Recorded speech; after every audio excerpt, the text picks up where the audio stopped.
Hey everybody, I've been getting a lot of questions on winterizing my Mercruiser on what I'm using for a fuel hose because I put together my own, and the question is, what are the fittings, how does it work, can you buy something ready-made was one of the last questions. And this pertains to the fuel injected engines where you have to put a special fuel mixture into the engine just for the sake of winterizing. Before I get started, let me just give you the safety comments. Maybe I belabor this too much, but you're dealing with gasoline. Gasoline's explosive. Gasoline's flammable. Your boat is like a bathtub, and if you get gasoline fumes down in the bilge, if you don't run the blower or something and get them out, it's an explosive situation. You want to be very careful. You want to make sure that any of the fuel connections you make are secure, that you don't have leaks, that things are properly tightened. When I deal with a vented gas can, it goes out on the swim platform or out on the back of the boat where it's not sitting in the bottom of the boat where the fumes are just going down in. Just be careful. Mercury recommends, and this is probably the best, is to purchase a 3-gallon can. I haven't been able to find one smaller than 3 gallons. This is for my old outboard, and it's still metal. Almost all the new ones are plastic. I don't think you can buy a metal one anymore. And they will typically come with a 3/8 inch hose. Some of them are 5/16, but mine has a 3/8 inch hose. With this fitting goes to the inlet of my engine. So you would need to do is remove this fitting and replace it with one of these that has a hose barb and converts you to a flare fitting. Here's an example of an available catalog for fuel tanks. If you want to find a 3-gallon tank, this Moeller company makes a lot of fuel tanks, and they sell them a lot of different places. There are other companies available, but this was one that I knew of and was pretty handy. The main thing is you need to pick a tank, like this 3-gallon, and then you need to pick a fuel hose, because I realized that when you purchase the tank, it doesn't have a hose. So you can select a hose that matches up to the tank and 3/8 diameter typically, that you can then use with a squeeze bulb. I mean, it comes with a squeeze bulb assembled, and then all you need to do is use the adapter fitting to attach to your engine or your engine's fuel hose. So in figuring out how to do this, the first question is, how do you make a connection to your fuel tank? And so the first question I've been getting is related to fittings. Every boat can be different. I think mine is probably not unusual, I'll call it.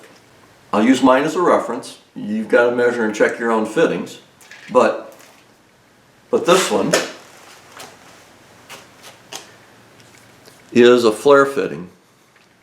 This is the male end flare, and on mine the gas tank has this kind of a fitting, this flare, and the inlet fitting to my fuel filter at the engine has that same fitting.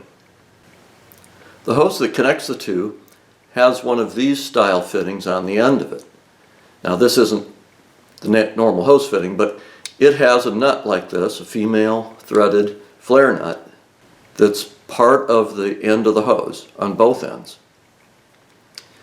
And you can see this one, if you look in the center, there's a copper tube in there with a flared end on it that keeps this nut in place. On the hose, it's probably a brass fitting that has this nut attached. So the first job is, in order to connect, if this is the end of your hose, you need one of these flare fittings to match up to the end of your hose. Or you'll need one of these adapters to go from the male flare fitting that's on the engine to the male flare fitting that's on the end of your hose, on the end of your temporary hose. My engine has a 3/8 inch rubber hose, and all the fittings, including the tank fittings, are 3/8 inch based. I mean, they're a form of 3/8 inch fitting, 3/8 inch pipe, 3/8 inch flare. The fuel line is 3/8. So that's a kind of a common standard, but there are others. There's 5/16 fuel hose. There's a number of other things, and you kind of got to check what you have. But you need to be able to take one of these flare fittings and adapt it into a piece of 3/8 inch rubber hose, assuming you've got 3/8. I have to go from this flare fitting into rubber hose. And there are several different flare fittings in the world, and one of them is called JIC, and they're usually like a 37-degree flare on the end of the fitting. And I thought that might be what these were, and I tried some and they were wrong. These are what I believe to be considered a 45-degree SAE flare. And by 45 degrees, if you take the two flare fittings here and you put them, put the two flares together, it forms a 90-degree angle, this way. That forms a 90-degree angle. You can buy these flare fittings. These are common ones, automotive or home. I mean, if you're doing general stuff, if you had soft plumbing around the house, it's a standard fitting that you can go to. I bought some of these at Home Depot. A good hardware store will carry them. What you'll find though is you won't be able to find, or at least I can't find, is a flare fitting that goes from here into a 3/8 inch rubber hose. So you have to put two pieces together. You buy this first one, which is called a hose barb, that's for a 3/8 inch hose, and out here it comes to a female 3/8 inch NPT pipe thread. And then the flare fitting goes from a male 3/8 inch PT to a 3/8 flare fitting, 45-degree flare fitting. And then this is a 3/8 inch flare connector. And so if your tank or your engine has a different size fitting or a different size flare or different size hose, you got to size accordingly. But for a 3/8 inch fuel hose, this has been working for me just fine. The other thing is when you use these fittings, you need to use, when you're using pipe threads, on the pipe threaded portion you need to use either a thread sealant or a Teflon tape, with Teflon tape being preferred, or these pipe threads will leak. On the flare side you don't need anything.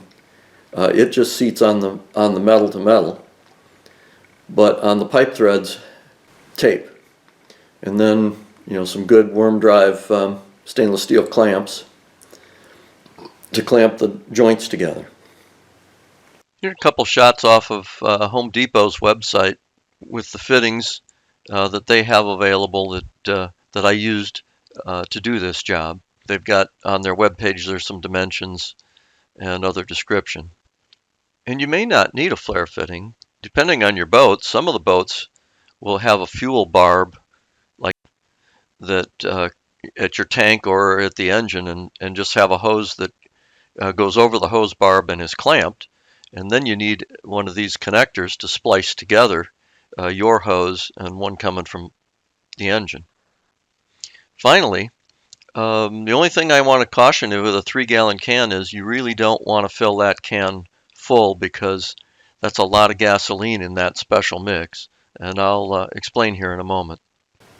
For me, the concern was, buying a 3-gallon can, because I'm only going to use a couple quarts a year. I can get 2 years out of the gas with stabilizer. But at some point, if I don't consume it all, I have to find some place else to use it. And it's like 12 ounces of oil, of two-stroke oil, premium two-stroke oil, to a gallon of gasoline, which is a pretty rich mix. And one of the challenges with that mix is you don't use very much for winterizing the boat, maybe a couple of quarts. And if you mix up too big a batch, what do you do with it? If you don't have a two-stroke engine to burn some of it in, you'd probably have to dilute it, use small amounts in your boat. The mix of 12 ounces to a gallon is like, for 50 to 1, that's like 4.5 or 5 gallons of gasoline. So, you got to dilute a gallon of this mix a long ways. I'll let you make your own calculations, but it's hard to just pour a gallon of it in your boat's tank, or it's going to smoke all the time, right? But I hope that helps. That's all for now.